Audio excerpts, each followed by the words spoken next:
Over the past several days, 3 females have been found dead. Looks like someone's going after these girls. Then they have to know to watch their backs. Streaming now. You really want what happened if this woman happened to you? Exactly why I need to keep going on this. Starring Emmy Award winner Amanda Seyfried. I'm worried about what you're gonna find. So am I. Long Bright River. A limited series. Streaming now. Only on Peacock. Welcome to the Southern U Podcast, brought to you by Darden Archery on the OKest Podcast Network, with your co-host Matt Brock, Jeremy Ferguson, and Taylor McMurtry.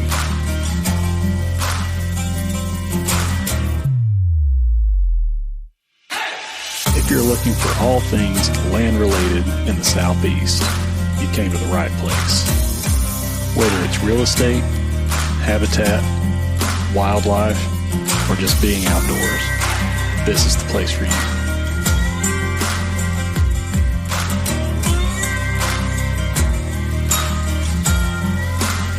Welcome to the Southern U.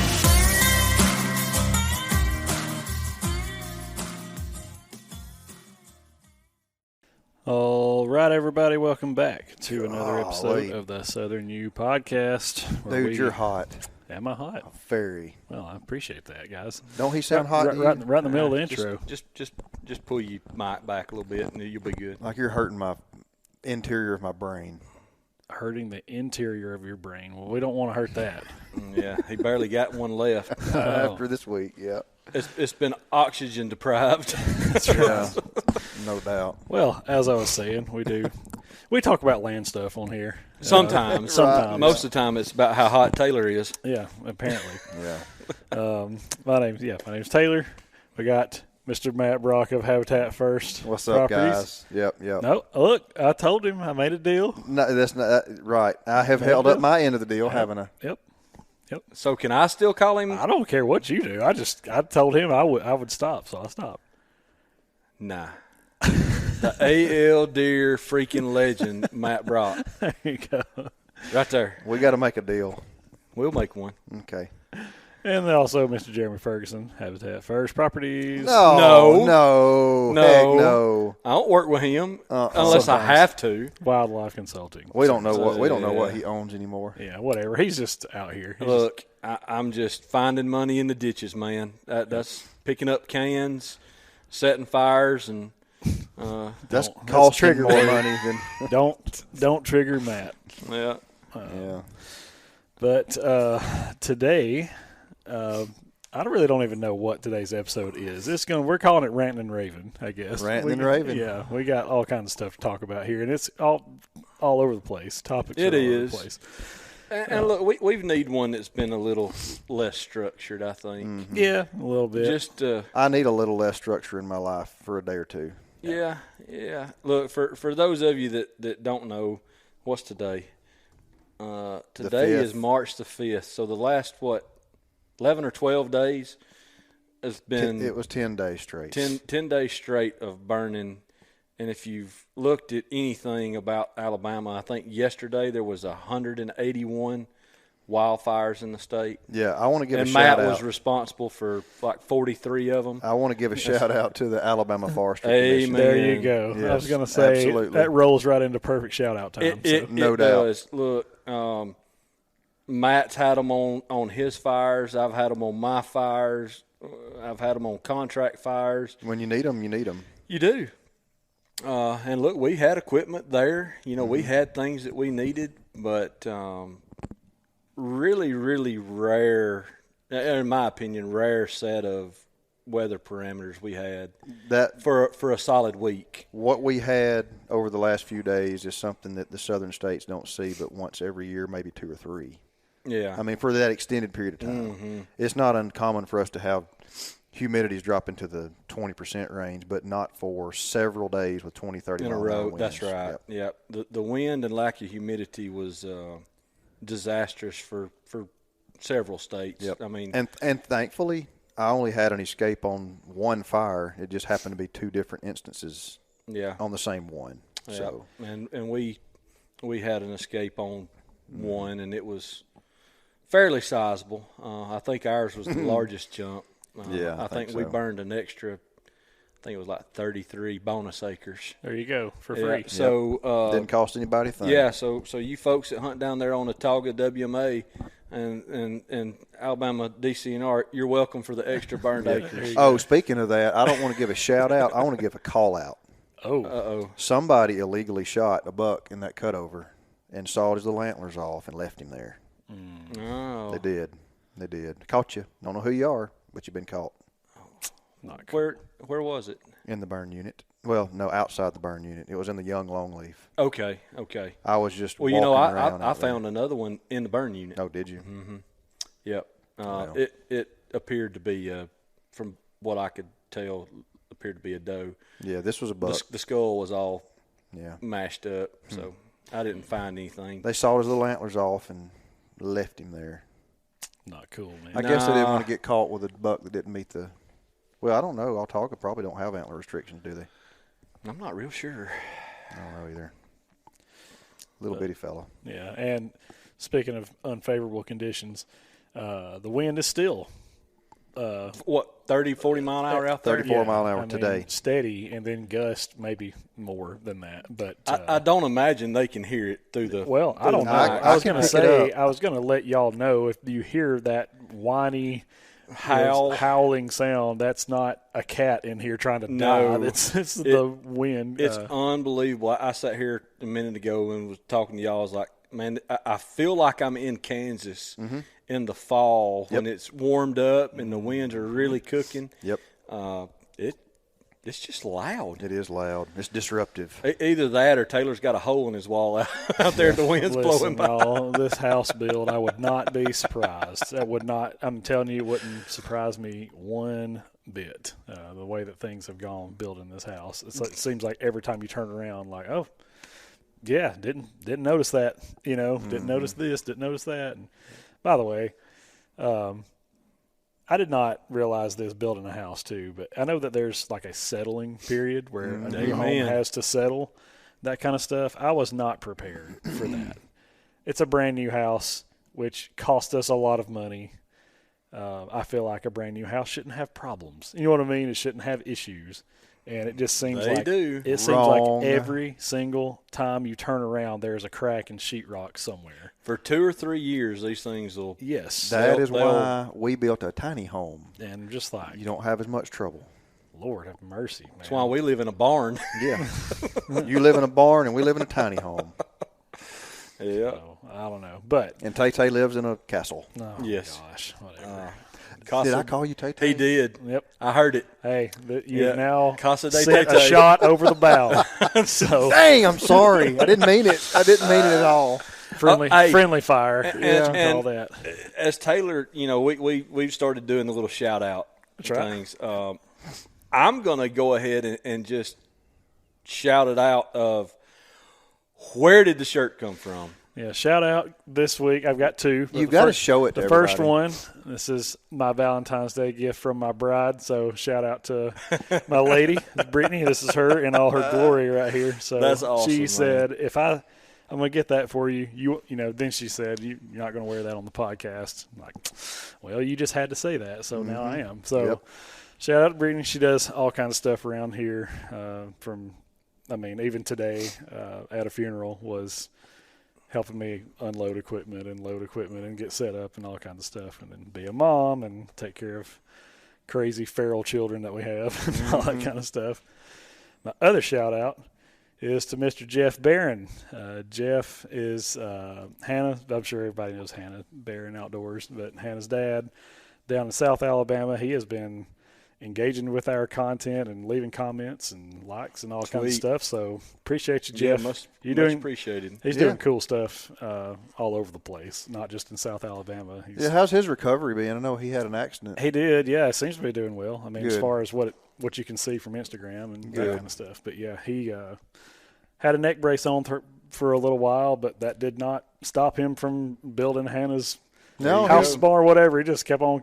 From what I have gathered, he's a pretty dang hard worker. Yeah. Seems like a cool dude. So look, we're in a unfortunately the crappy generation of the world. We are millennials. I don't feel like a millennial. I don't act like a millennial, but I am just barely on the inside of the millennials. His generation is just different. They are. Our parents and their parents, they just got stuff done. They did. Hurt, sick, whatever. Man, you just go. And I try to be that way. You know what'll help you be that way?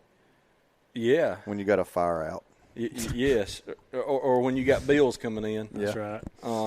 But Matt already covered it, and I think I did too, but extra shout-out to Alabama Forestry Commission.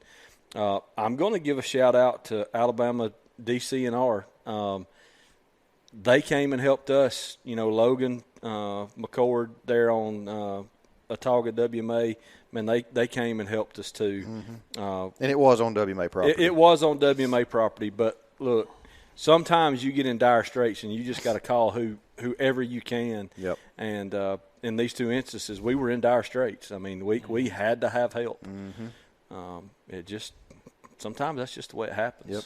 Well, we don't, like has already been stated, we don't see that set of circumstances not very often at all. Like, I've been burning for 20 years. I've never seen a cutover reignite in the black what has already burned 9 days later. Yeah, now, that's wild. Let me put this into perspective. Taylor, not Tay-Tay. Shot number 2. No. I said Taylor, not Tay-Tay. 3. Dadgum, y'all. I had a planting crew on this site putting trees in the ground just hours before this happened. A dead out, what we consider dead out cold fire. Cold fire is done. Go plant the trees. Yes, and it's ready to plant, and then it caught on fire after they left. I have not seen that. And never look, seen I that. saw video of it. I wasn't there on that one, but mine, where we had the incident, the earlier incident, it was burning, and we had a wind shift, and it had. The backing fire had burned and blacked everything.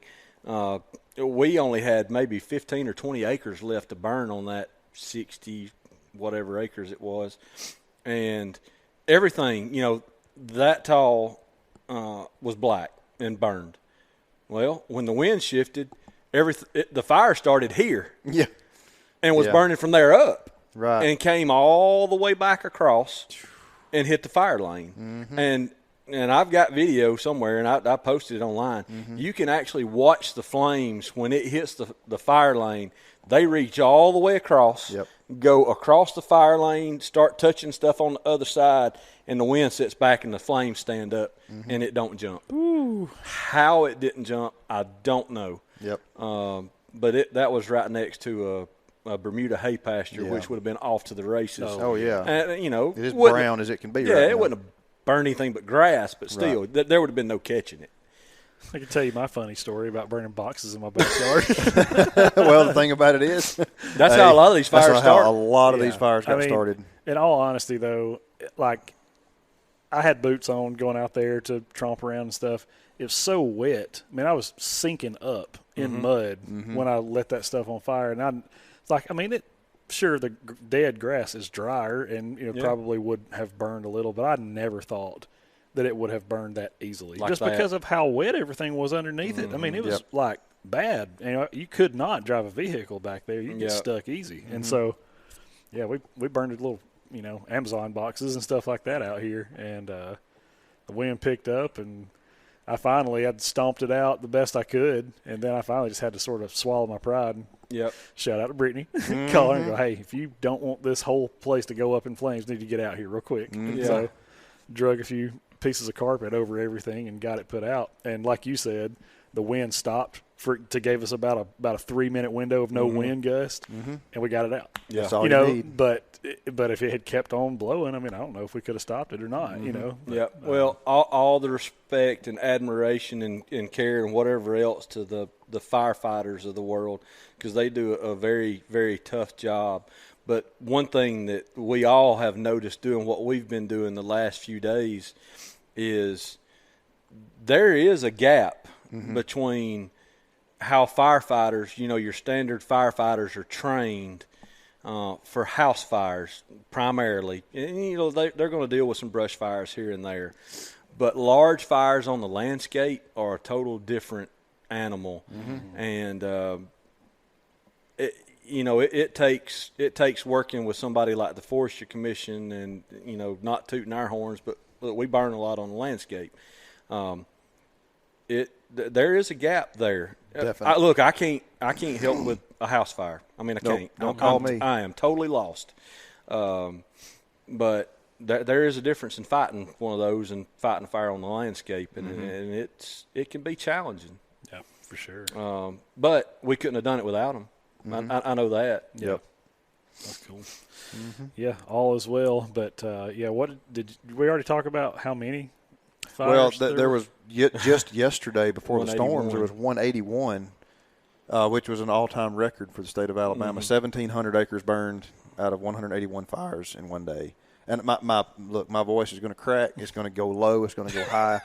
I'm just now recovering from smoke inhalation. So, but no, there were several days straight where there were between 60 and 90 wildfires. Well, the day we had the first jump down in Prattville, there was 130 something that day. That I think that was the second highest.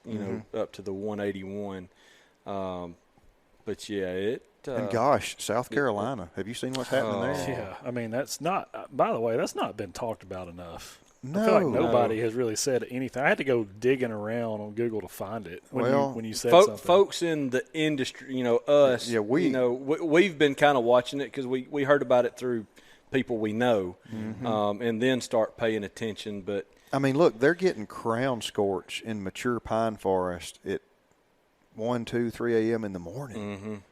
When that those fires should be settled out. Look, are they doing work? Sure, they're burning stuff up. But in the middle of the night when your humidity should be up. And it hasn't been. That's the thing. That's the problem is even in the middle of the night when our humidity should be at its highest, should be a lot of times, especially in the South, anywhere from 75 to 100% at night. You know what it's like walking out in the mornings this time of year. And it's been half of that. It's wet or less. Yes.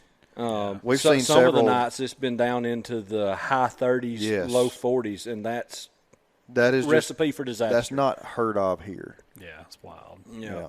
So it has been it's been challenging and scary. Well, I mean, even like y'all are seeing the screenshots of the map. I mean, it looks like a Christmas tree. It's just everything is lit up. Look, the one day that we had so many of us on my fire that was escaped, we're stomping. We've got at one time we had 2 dozers, an excavator, close to a dozen people out there, trying to deal with that fire. And I get to a point that I'm toolless. Everybody else has got a tool, and I find another jump, and I'm like, crap, And of course, anybody that's fought a fire knows you grab a green pine top, and you go to whacking.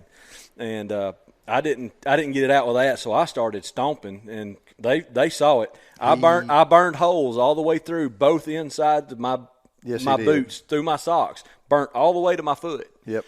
Standing in that fire, just trying to get that one spot out. Because if he didn't, it's gone. It was fixing to be off to the races. Yep. And I was just doing all I could, and I was sucking in smoke, and that's why I hadn't been with them as much.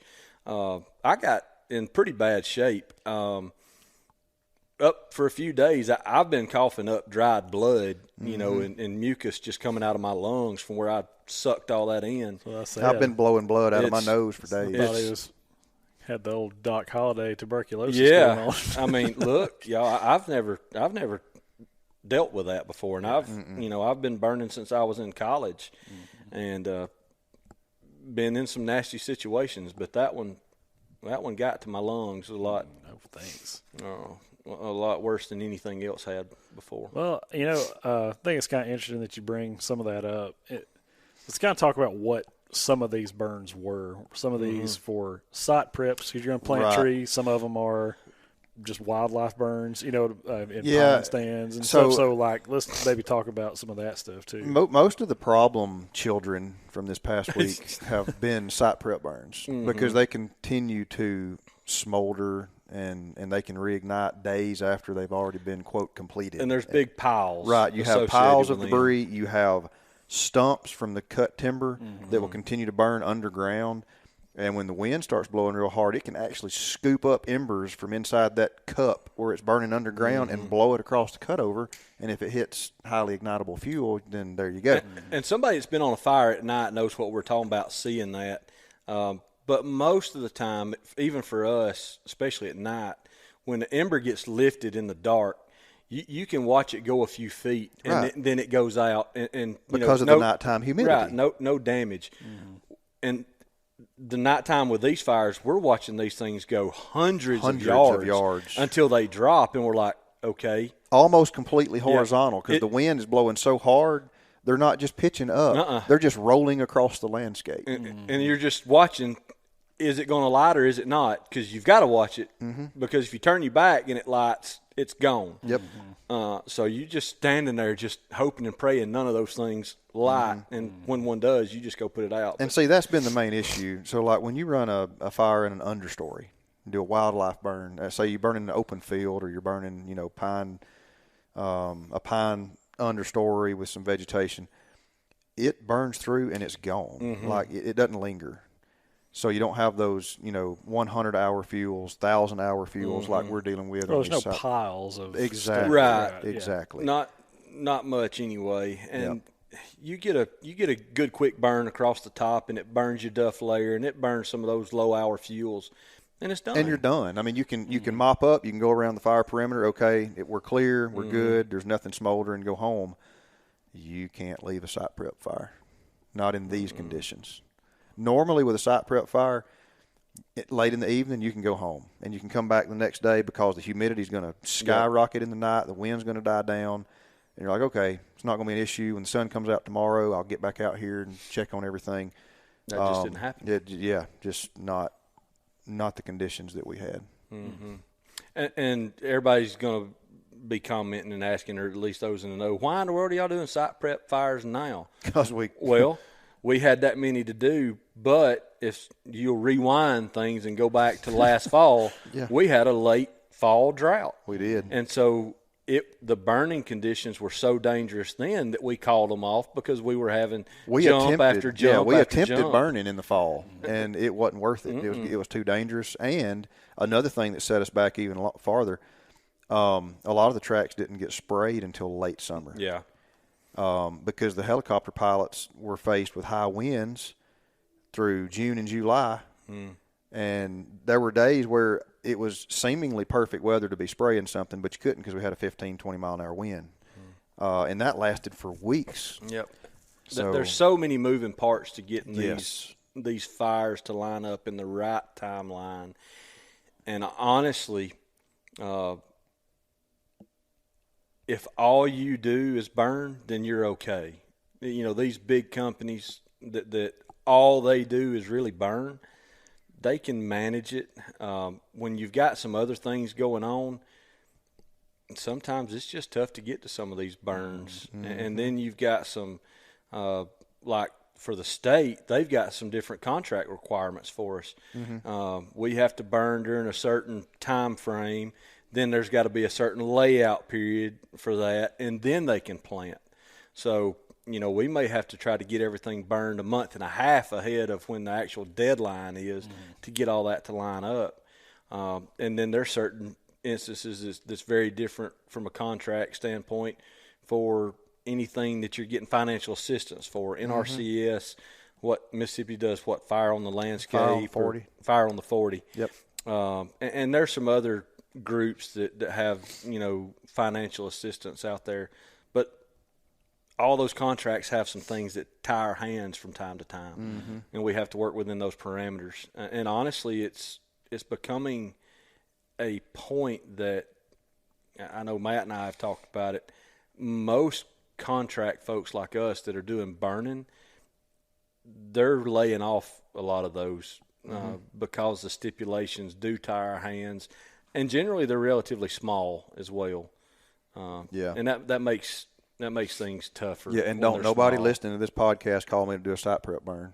I'm not doing any more. Yeah, we site prep burns are off the table except for our existing clientele. Call somebody else. Well, and I think something, I don't know if it's just because I'm paying a little bit more attention, closer attention to it than I had in recent years, whatever, but it just seems like we have had a lot more extreme weather swings over the last couple years. We have. I would agree with that. I mean, it seems like it's either crazy drought, not a drop of water, or it's absolutely raining buckets, and there's no in between. And see, that same very similar situation last year. We ran into a situation where I didn't get my site prep burns done until my tree planters basically said, if you don't get them done, we're going to plant trees anyway. Like we're at the end of the planting season, we got to get it done. And same scenario this year. We didn't have burn weather, and now we're rushed trying to get everybody's site prep burns done. Started out with great conditions. I mean, like it was great. Burn conditions early last week were perfect. And had I been able to look into the future 4 or 5 days later and say, okay, well, 4 or 5 days from now, we're going to have extremely volatile conditions. There was no way to predict that. No way. No. And look, we didn't lie under those volatile that's conditions. right. We quit. Yes, we quit lying. As we saw all that coming, we're like, okay, we cannot continue. It didn't matter if we continued or not. Right, because the fires continued. The stuff that had already been burning was back burning. Yep. Yeah, which, I mean, I guess is frustrating for if it's an individual or private land that you're doing this stuff on. I mean, they're going, oh, man, when are you going to burn my stuff? When are you going to, hurry up? It is. Yep. And look, we love our clients and customers, most of them anyway. But they all think they're the only one that we have. Right. And in reality, I know this for me, and I feel certain for Matt too, is there's very little that we just absolutely don't get done. Right. Because we have a plan, but, sometimes your job that you think is very, very important, it just really isn't top of the list of importance from a timeliness standpoint. Right. If we can do it 3 months from now, and it's going to be just as good a results, if not better, then why push us to do something outside of the time frame that helps us? And now, look, we're guilty of putting things off from time to time, but it's not because we're not hard workers. No, it's very rare. It's because we're working too hard. Too much. We're doing too much. We're doing too much, and people don't understand that. We're trying to alleviate that problem. Yes. Everybody does. And it's not intentional. It's not intentional at all, but everybody's like, well, I want you to get my burn done. Yeah.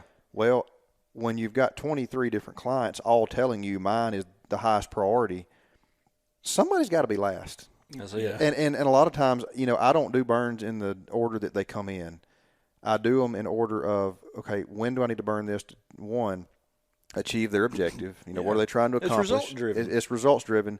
And if I've got one client, or let's just say I've got 5 clients out of the 20 that need something accomplished, and I think, okay, I need to probably focus on getting these 5 done. And then I can accomplish these landowners' purposes if I can wait another 2 to 4 weeks. It'd be fine, not going to be that big of a deal. Absolutely. But they don't see it that way. All they see is you haven't been to my place. Yep. We're going to get there. And some of them understand that, hey, there are some that don't. Yeah. And they don't care. And look, that's fine. Those clients generally don't last long for me. Right. And let me throw this out there because I think this will help explain why some get pushed off as long as they do. There are certain situations where we cannot burn a tract unless we have very specific weather parameters. Absolutely. Yeah.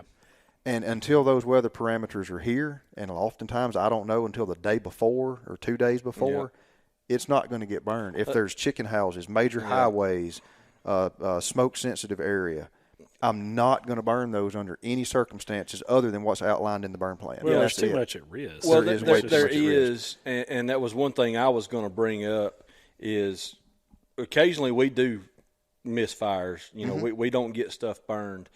But I can confidently say any fire I've been on with you or any fire you've been on with me, they were not lit outside the parameters that we had set forth. That's right. And if you're going to get mad at us for that, fine. Yeah. Find somebody else. Yeah, because I can't help that. I'm Well, not, I mean, I have no experience burning on, especially that scale, but I would imagine it's like a lot of things in that, all right, if it's going to require more than just you've got to have some help, right? It always requires right? help. Well, if it's got to Always, have help, you can't turn somebody loose over there that, I mean, you got to have a brainstem to, you know what I mean, Yes. at Yep. least to Yep. kind of be able to Yep. contribute in a positive way.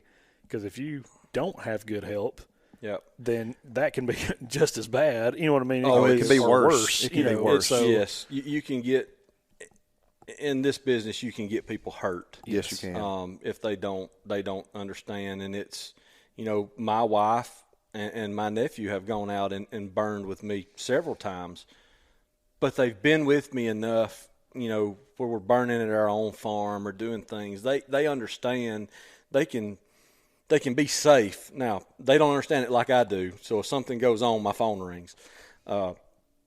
But you know, it takes eyeballs. It does. I mean, it just takes a lot of eyeballs. Yes, it does.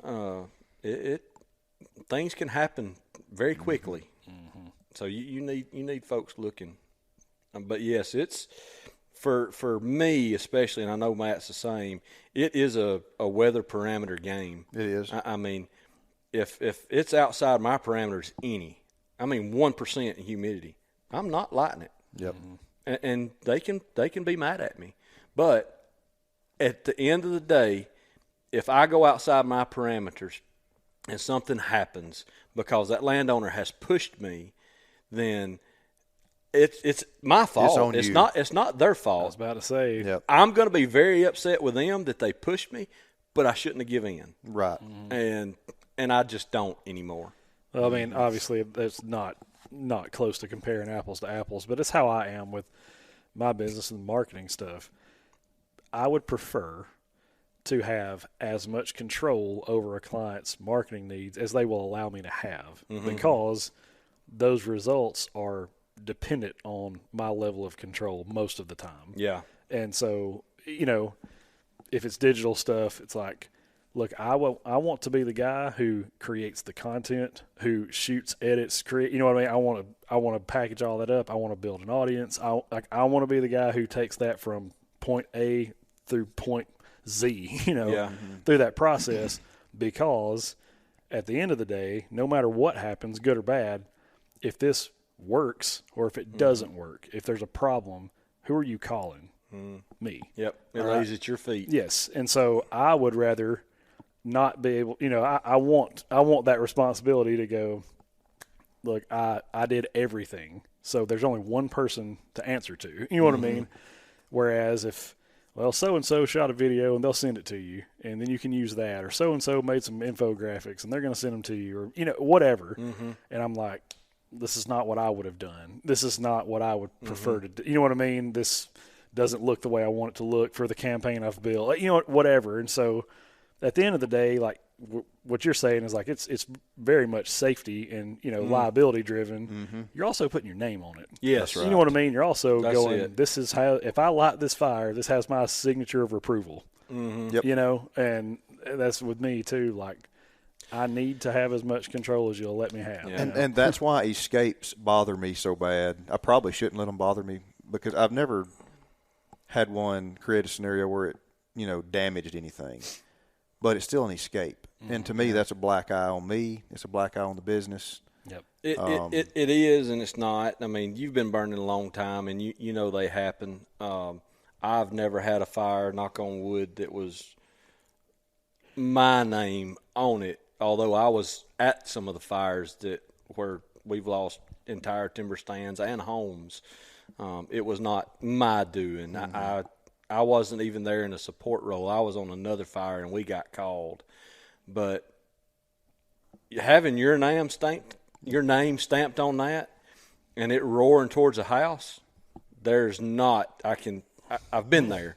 Well, you know, it wasn't my name, but I watched somebody's house burn, and that is a rotten feeling. Yep. Oh yeah. Well, when I showed up on one of these fires this past week, one of the local volunteer fire departments had done what they knew to do, and when I got there, I just went to work, and did a lot. I mean, a whole lot in a short amount of time. But it goes back to what Jeremy said. I was ultimately responsible for the outcome of that fire. And let me tell you what, you're talking about motivation? You better believe it. You want to get it out? You can get it. You can get it out. Yes. Okay, you can work harder. You can work faster. You can work longer when you're looking at several homes up on a public road on the hillside. Make no mistake. Your rear end was puckered when your yard was burning because it was your house. Absolutely. If it was somebody else's, it'd have been much worse. Absolutely. Yes, absolutely. You would have been drawn up so much more. Absolutely. People have to realize that is a reality with some of the things that we do. And one of the oddest things that I saw in a fire, and I was working for somebody then, and I was on this fire. We killed a bunch of chickens in poultry house. We had a wind swap. Yep. Smoke filled the chicken house up, and it killed the stew out of chickens. Ooh. Man, that's that guy's livelihood. Yep. It royally sucked. I mean, it takes just the breath out of you. It literally does. But unfortunately, stuff happens. Yep. That's why you guys always say the term is not a controlled burn; it's a prescribed burn. Because it's a fire. Yeah, you're doing all you can to contain it and that kind of stuff. But if the wind kicks up, then there's not anything anybody can do about it. Yeah. And we talked about some of the contract requirements being tough. Some of the smaller things that we do, and most of those revolve around, generally in Alabama, some type of NRCS contract. Those have become increasingly tougher for us to. By and large, they're small. They don't encompass a lot of acreage generally. And a lot of times they're in a little more urban area than I would prefer. Absolutely. Absolutely. And look, there's reasons, and everybody's paying attention to, what they call it? DOGE. DOGE, yep. Yeah, everybody's paying attention to that. And look, it's controversial. They're taking money. People are losing jobs. But some of this financial assistance that some landowners are getting, I'm just here to tell you, it's wasteful. Oh, it is. 100%. And I've participated in it. Yeah, and I haven't received monies, but I've been paid contract money that I scratch my head, go, what in the world are they paying for this? And the contracts have become tough enough and small enough that I'm not doing any more of those either. Yeah. I wish we could get stakeholders, landowners, federal employees all together on the same page so that it would work well. But the fact of the matter is, the contract period's the wrong time of year. Yes, 100%. It puts us behind. It always puts us 6 months to a year behind when we get approved contracts. So generally, we're trying to order some type of trees or seed. It's months after we should have ordered. Trying to, hire herbicide applications, same thing. When they've already got all of their seasonal jobs lined up. They've already got it all done. And then we come in, well, hey, we got 3 contracts through the NRCS office. Well, man, I'll try to fit you in, but I've already got all my jobs lined up for this year. Trying to order trees.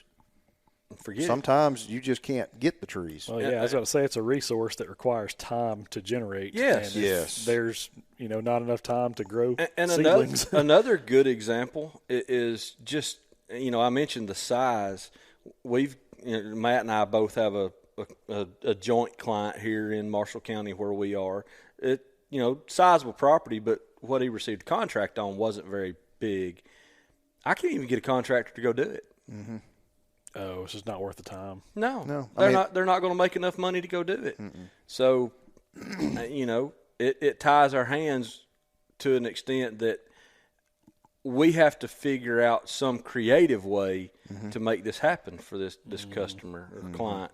And fact of the matter is, it's pretty tough. Yeah.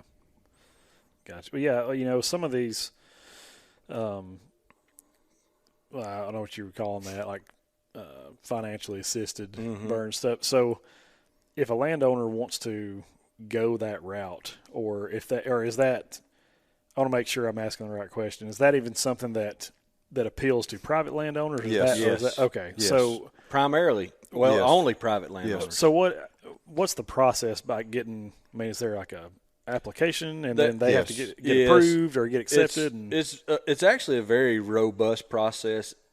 If you have a really good DC, it's not that bad. Right. District conservation. Yes, we've got the NRCS office. We've got some phenomenal DCs. Yep. And I'm just going to be honest, we got some that ain't that good. Yep. Some are go-getters. Yes. Some are not. But that's with any occupation. Yep. You go through a contract period, and best case scenario, you've got somebody. I'm not even going to say me. You got somebody like Matt, because I don't want to do it. You've got somebody like Matt helping you draw up and create a plan that is going to work alongside of your NRCS contract. Right. And a lot of times those plans can help you become approved because you're laying out step by step what your game plan is or what your goals are going to be. And when NRCS agents can look at it and go, okay, well, they've done this. They want to do this. We see where they're going. Yeah, this is a good use of funds. Mm-hmm. If I do a consultation with a landowner and I think they could benefit from some of the NRCS programs, I don't tell them they have to go to the NRCS office, but I do give them that option. Mm-hmm. I think that since we're going to be doing this, patchwork of burning, we're going to want to get some timber thinned. We're going to plant some pollinator species here. By the way, the local NRCS office might enter into a cost share agreement. Go fill out an application and just see how you do. If you have a plan, that already increases their ranking score. So the applicants are ranked according to what all they're doing, the acreage, the different practices receive different rankings. If you have a management plan, you rank higher. What they've done in the past. Yep, what you've done in the past. So, it's a great program, but just like you were saying, it needs a little bit of revamping. There is a lot of waste. So I'm assuming there's probably certain parameters that boxes you've got to check in order to be accepted, though. I mean, I know you said they're ranked, but in order to get one, the two basics is one, you either have to be a landowner or an operator of said farm. Right. Okay. You have to have legal control of it. That's the one basic that you've got to have. And then one of the others that's big is your AGI score, or your adjusted gross income. And I can't remember. We sat here and talked about it. I don't remember if it's $990 or $999. It's somewhere just shy of $1 million. I think it's $990,000 a year. But so if you make under $1 million a year, you can apply for these. And as Matt mentioned, a lot of times the more land you own, then that increases your ranking. So there's a contingent of people out there, and I can't say that I'm not one of them. It's almost like rich man's welfare. I can afford to own this 2,000 acres. I'm not making $1 million a year. I'm gonna go after this money. Yeah. Mm-hmm. And most of the time they're approved because they have the land, that they need to work on, the basis there that they need to work on, and they've got the financial capability to do these things even if they're not funded. So they're going to take their shot at getting funded. Yeah, that's right. Makes sense. And some of it pays really, really well. Doesn't correct me if I'm wrong here, the landowner does have to have the amount of money to start with, and then they're reimbursed? That's correct. That is correct. Most of these programs are designed to reimburse between 75 and 90% of the average cost to perform that practice. So let's say your average cost is $30 an acre to do a prescribed fire. They'll reimburse you, what, 25? Yeah, 20, roughly. 25, 26, somewhere in that ballpark. Okay. Yeah. So it's about as close as you can get to. Yeah. But here's the deal. That rate is set. So if you get a contractor to do it for $25 an acre, you've made 100% reimbursement. Yeah. Yep. Or if you get him to do it 23, Then you've you made money. Yeah. And that's where a lot of these guys angle. And there are actually companies out there that's really how they focus their business. Oh, yeah. Is they come to you and say, okay, we understand you're doing NRCS contracts. You pay us 100% of the money and we'll take care of everything. Mm-hmm. A lot of those folks are making bank because Yes, a lot of they that are. stuff does not cost that much. Right. Gotcha. They're getting paid more than what their Yes. inputs are. And Considerably more. I don't want to make an enemy out of those folks, but that's not how I'm going to do it. No, I don't. So some of the payment rates on these practices are extremely high, and some of the contractors have caught on to that, and is why they require 100% payment. I do not change my rates. If I'm burning for you as a private landowner and you are not under an NRCS agreement, and I agree to do a burn for Jeremy and he is under an NRCS agreement, both of you are going to get the same rate as long as the complexity of the burn or the project is not any different. My rates do not change. There are some out there, though, that do considerable amount of change. And look, we're going to leave the practices out because everything's a little bit different. But there are some practices in some of the programs that are paying, north of $1,000 an acre. Some well above that. So, most work that you're going to do on the landscape, unless you're doing heavy clearing, it don't cost $1,000 an acre. Right. So if you are a landowner and you're interested in these programs, you know that you're getting a fairly sizable chunk of money, and somebody says we'll do it for 100%, you better start calling some other folks because I promise you, there's people out there that will not charge you 100% of that fee to do it.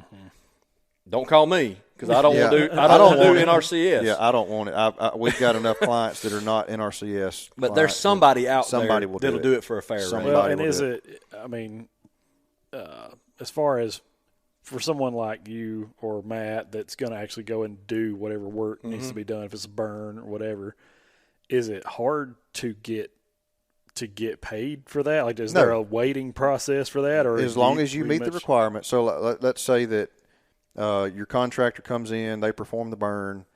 All they require is an invoice and documentation. So now we're responsible for typically taking documentation while we're working. Typically, I do that. I don't put that responsibility on the landowner. I just tell them, look, this is what I'll do it for. This is what I'll do the job for, and what you're paying for is for me to do the job, and I will take care of the documentation. I'll provide the pictures.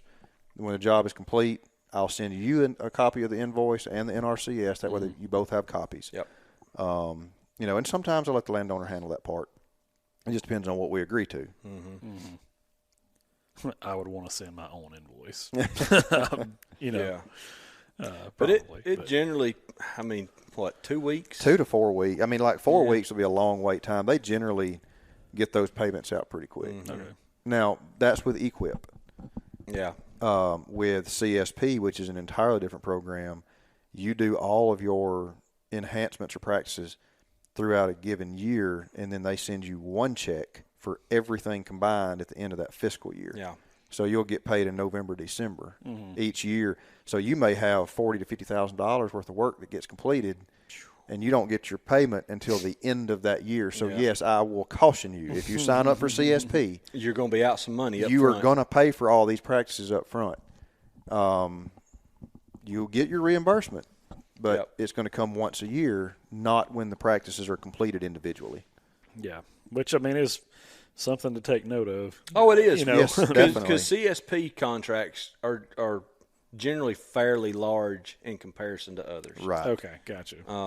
They're a 5-year agreement rather than a EQIP contracts. You normally have 12 months, 18 months, 24 months, whatever to complete the practice. And EQIP could be a total of a few $100s, right, up to several thousand. Most CSP contracts are for several thousand. Oh yeah, up to $200,000. Yeah. Okay. Yeah. That's where is that $200 for a single. It's $200 for a single. It's $400 for partnerships. That's right. So I mean, think of that. Me and you are partnership. In piece of land. We can get $400,000 through CSP if we're approved. Yeah, you can do a lot with $400,000. Oh yeah, that's but that's not easy to do anymore. No, it's getting harder and harder to get in. 2 or 3 years ago, you said you were 75 to 85%? I was running about getting 80% of my applicants into CSP. And now it's probably 20? No, it's less than that. Is it less? Yeah, okay. but I will say this. Some of the employees within our CS office are a little better at entering the information. Gotcha. Than others.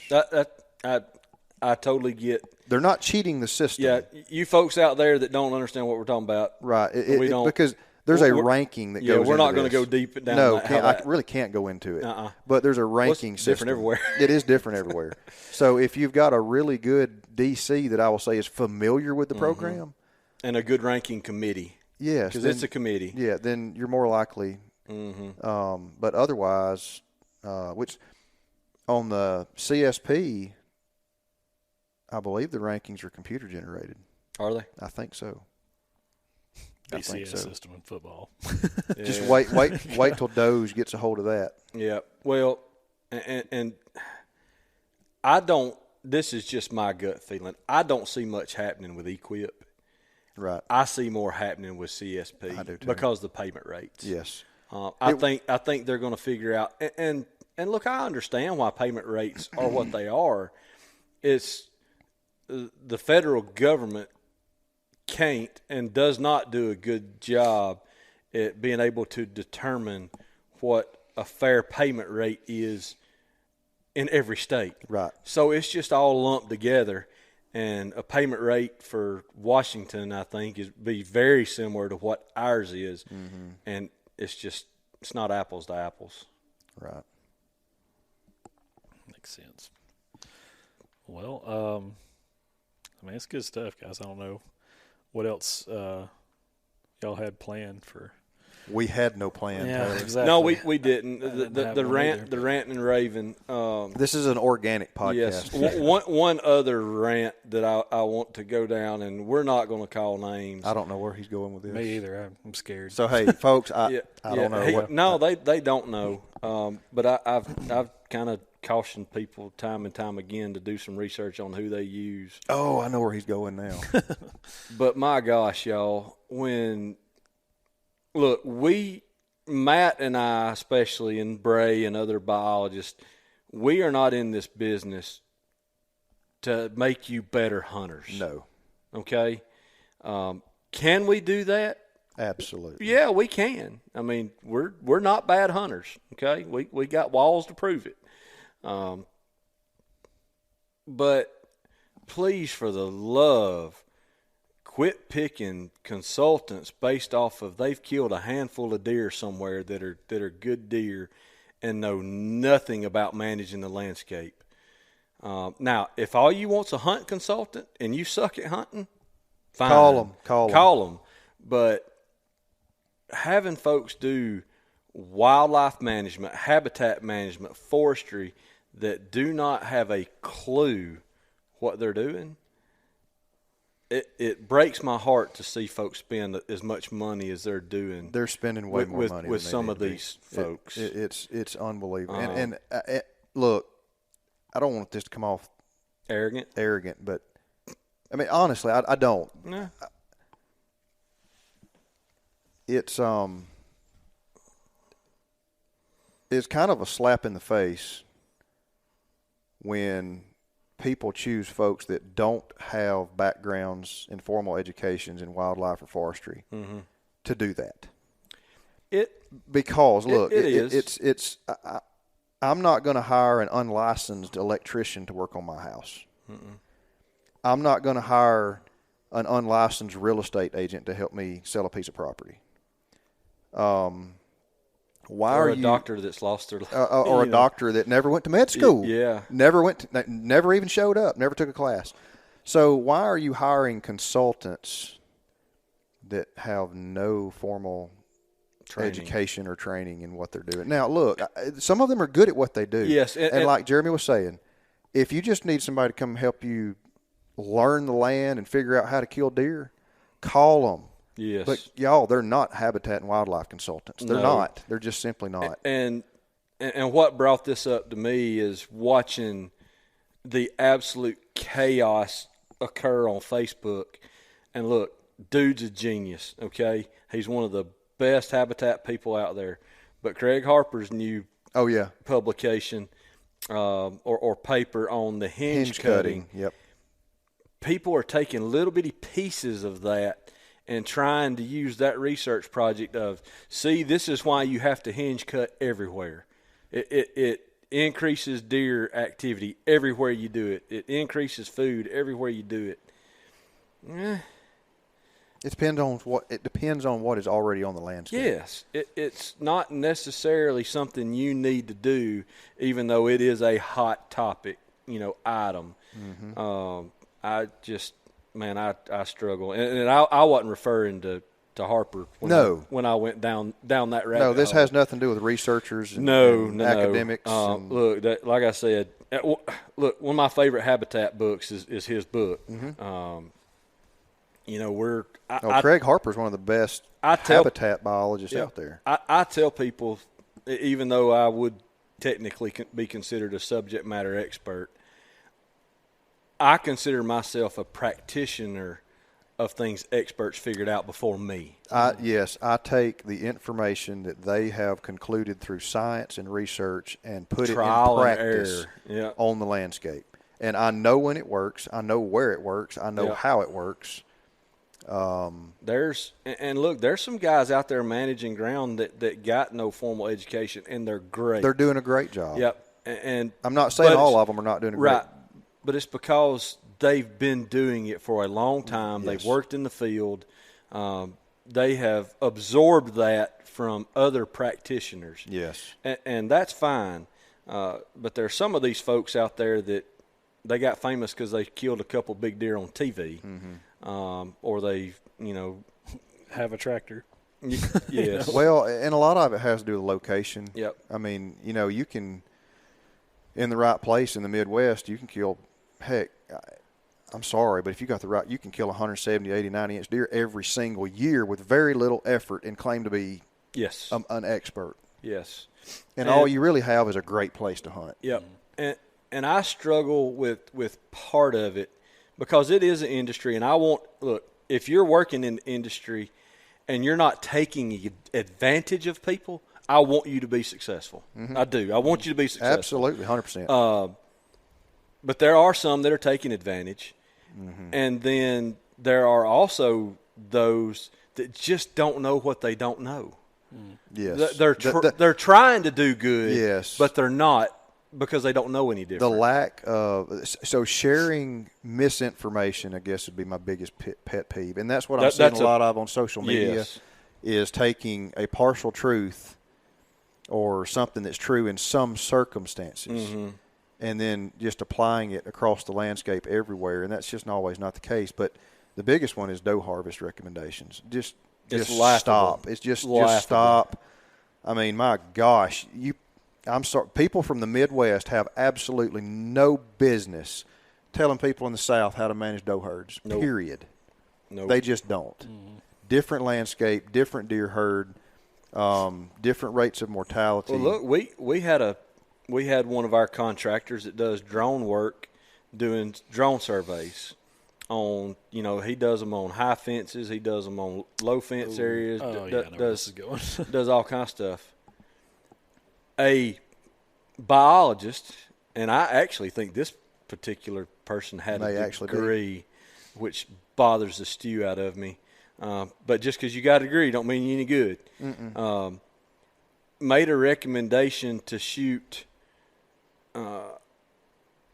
several dozen. I'm not going to leave the number because I don't want to just point at the guy.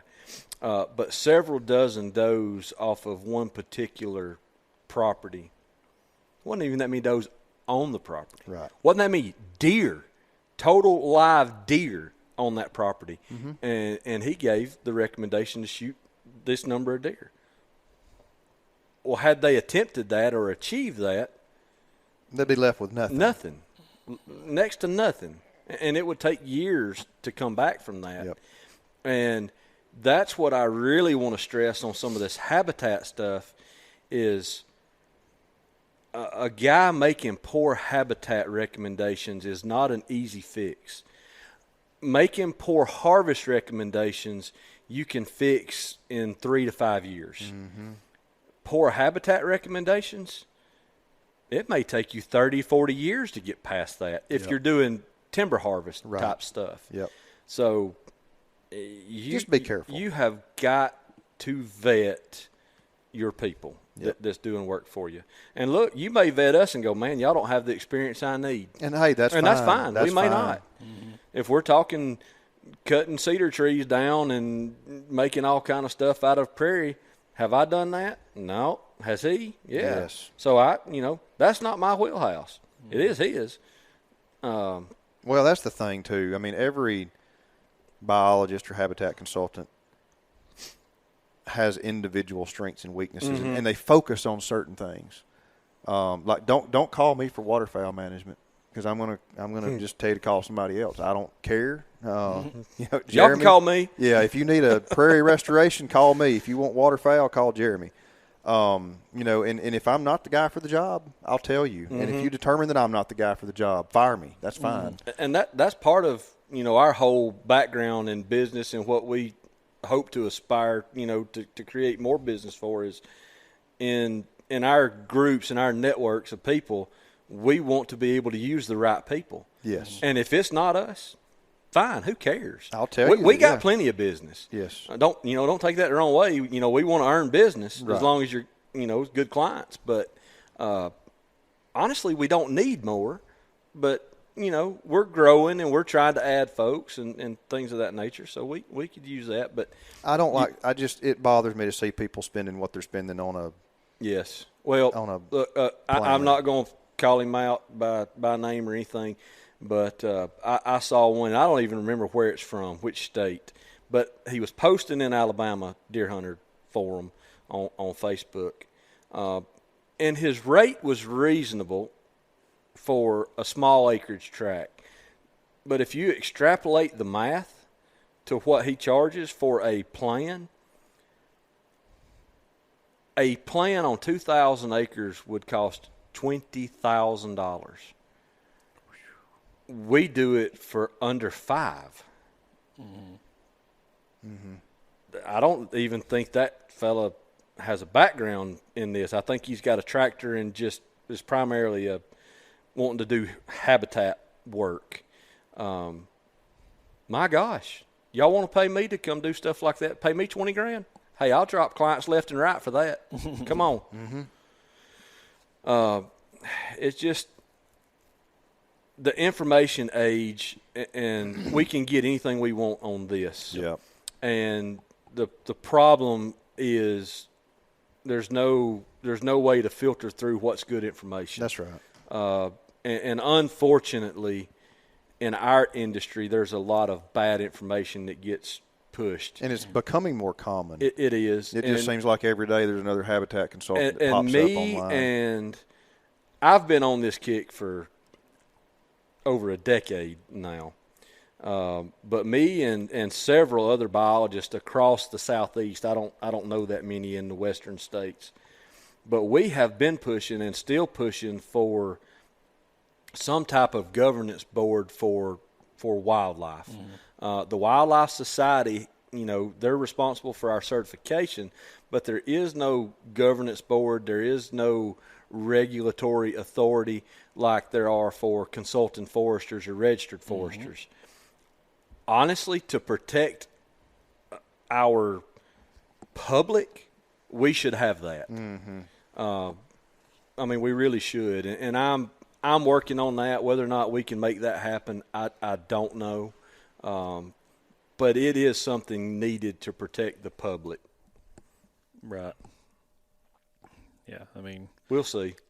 Yeah, and I hope what I hope is that if you're listening to this, that nobody on this podcast comes across as some kind of pompous, like, jerk, whatever. Like, this is America. It's a free country. Go start a business. Do whatever you want to do, man. I'm just sharing concerns. And I think that's what Jeremy's doing. It is. And that is the concern for, us, is that people are taken advantage of, and, ultimately, like, habitat is either destroyed or, mismanaged or whatever. Mm-hmm.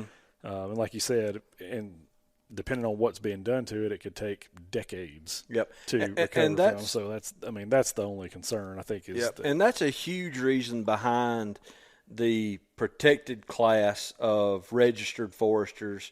But that governance board for them is to protect the public. Right. It is protecting them as a forester as well, to keep people, that aren't foresters from practicing forestry. Yep. But like, I am not a registered forester. I don't practice forestry management. I do habitat management, but when we're doing something for the purpose of forest investment, cutting timber, anything like that, we have foresters that we're working with. I'm not going to arbitrarily go out here and make a decision on your timberland that you're banking on that paying for your kids' college. Right. That's not what I do. Mm-hmm. Right. But I can call my buddy Scott Woodall, and say, hey, man, I need you to come down here and do a consulting job for me. I said, it's strictly forestry. I need you to do this for us. Right. And, anywhere else that's out of his area, we've got other foresters that do that as well. And I wish there was that little bit of protection for the public from the wildlife side. I remember talking to a guy that owns a tree service, and he's a certified arborist, Yeah. And he made that comment to me when we met for some marketing stuff. He said our industry is wide open. The only thing that is less protected is, like, he was like, guess, do you know what it is? I'm like, I don't know. He said landscaping. Like, if you buy a lawnmower and a weed eater, you can be a landscaper. There's nothing stopping you from doing that. Yep. You know what I mean? There's no certification, no nothing. Yep. And he was like, and it's the same way with us. You want to go cut trees, have a tree service, buy a chainsaw and a loader truck, or buy a chainsaw and a bucket truck. And that blows my mind that so many of these industries are that way, but most of the time, the bad apples weed themselves out. Sure, yeah. I mean, but now there's so many out there doing some shady stuff, and I'm talking across all industries. I'm not talking about ours now. Yeah, just all industries. Just all industries combined. There is so much shady crap going on out there. You have to be careful with every decision you make now. Mm-hmm. It could cost you. Yep. I mean, perfect example, me having something built that I expected to be better, with one of our builders.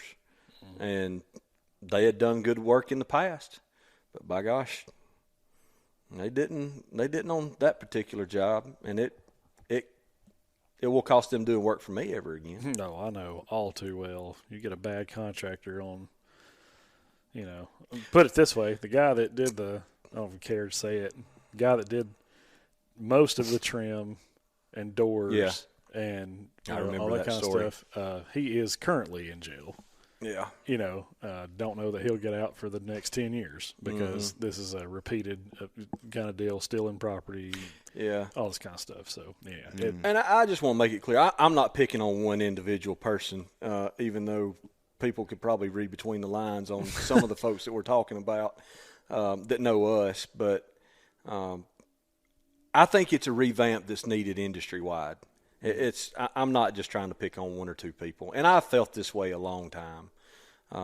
And part of it may be, I don't know. I've never seen a dang psychiatrist, whatever.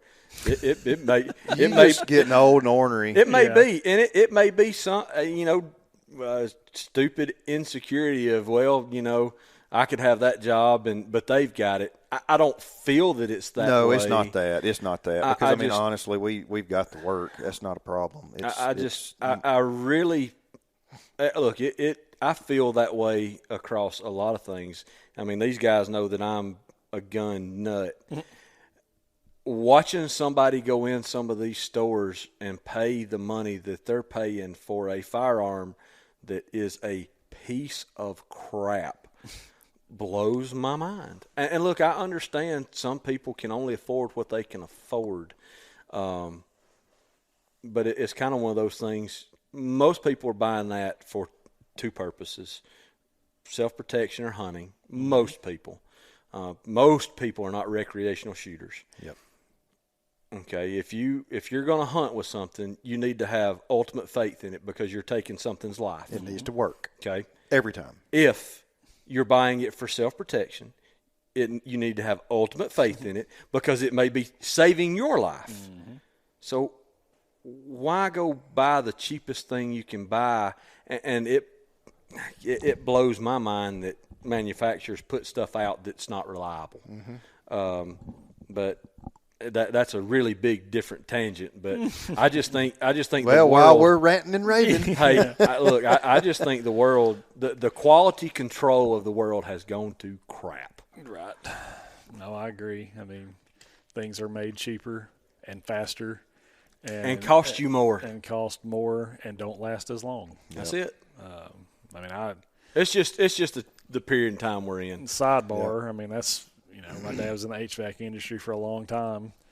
There was a time where you would get a unit installed in your house and it could last you for 30 years or more. Yep. I've gone to them. I've gone and worked on them. Your dad replaced my parents, and they built that house that Dad's still in '83. And they replaced that. Your dad and I think Shane replaced that unit 4 or 5 years ago. Yeah. I mean, it was right about the time your dad retired. So whenever that was. Yeah. And that's what I mean. They do that. And Tonga was 30-something years old. Yes. And I'm here to tell you, you will never see that again. No. Ever. Mm-hmm. If you get 10 years out of one, because that's what the warranty is. Yeah. 10 years parts and labor warranty. If you get 10 years out of one, great job. You did good. Because another one is about to happen. You have to replace it. But anyways, I think that's maybe enough ranting and raving. I got one more rant. Oh, no. This is very short.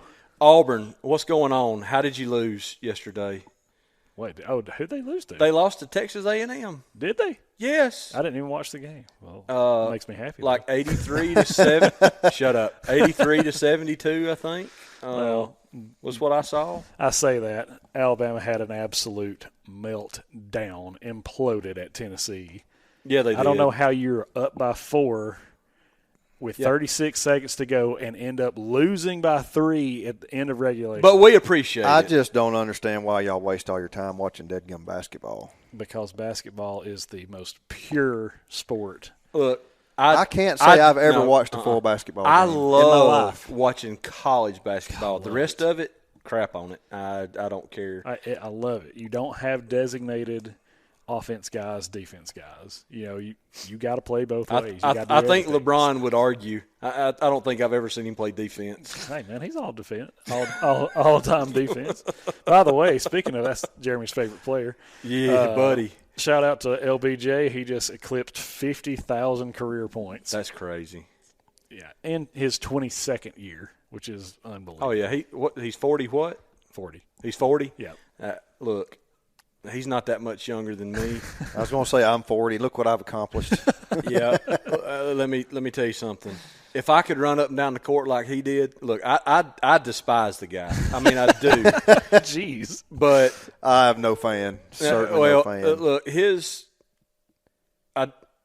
I hate to say it's just his politics because it's not his politics. He's just a sorry human being. Period. Jeez. I'll say it. I don't like him. I don't know that he's a sorry human being because he does a lot of great things but they're overshadowed by the sorriness for his community. Mm. He does tremendous things for that community. I do not prefer how he acts. I guess that's why I say he's a sorry human. I don't like the way he conducts himself. I'm telling y'all, I'm just enamored. Well, you can't take anything away from Look, what is he talented? Absolutely. It's unbelievable. Well, he's one of the most talented people to ever walk the face of the earth. I mean, you look at – But Well, I'll say this, and then we can shut this thing off before we get canceled. But the guy. Hey, we shouted out to LeBron, man. He ought to. Right. He ought to share this thing. That's right. But what did it for me is the Olympics. Watching him play in this past summer Olympics. Oh, there was Olympics on? At 40 years old, and he is still. I mean, everybody. I mean, he is still the guy. Like, I mean, him, don't get me wrong. Steph Curry went crazy during that run to gold and all that kind of stuff too. But it's just crazy for him. And I'll end it here, and we'll cut it off. The one thing that I have always respected about a handful of basketball players, and I don't watch basketball, but I saw an interview with Kobe Bryant one time. And arguably one of the best players to ever play, guaranteed. And they asked him to do his starting his starting five. And he listed off, his starting five, and I don't remember who they were. I knew who they were, but I don't remember. And the guy asked him, well, what about you? And he said, oh, man, I don't even crack the top 10 or 15. That humility to be as good as he was – unbelievable. Oh, yeah, no doubt. I mean, so many people don't have that humility. No, I agree. I don't need it because I'm not that good at anything. Me either. Oh, me. We went all over the place on this one, guys. Hey, ranting and raving, baby. Ranting and raving. But, guys, we do appreciate you hanging out with us and listening along. As always, we would really appreciate it if you would subscribe, follow, share, like, all the things that you can do on social outlets. We've seen kind of an influx of viewership here lately, which has been great. We got some new people coming on board, checking out what we're doing. And I know that we have said this for a while, and I hate to bring it up again, but we have something that is so close. We are nearing. We've been working on it for few months now, and it is very, very close for us to be completed with it, and so we can announce and let you guys in on what's going on. But we have something really exciting coming, and I think that our listeners and a lot of people who probably have not found us yet would benefit from. So just stay tuned. Hopefully in the coming weeks, I'm hoping it doesn't take much more longer than that, but we'll have this thing off the ground and we can tell you about it. But stay tuned. We appreciate you, and we will see you on the next one. Peace out. Out.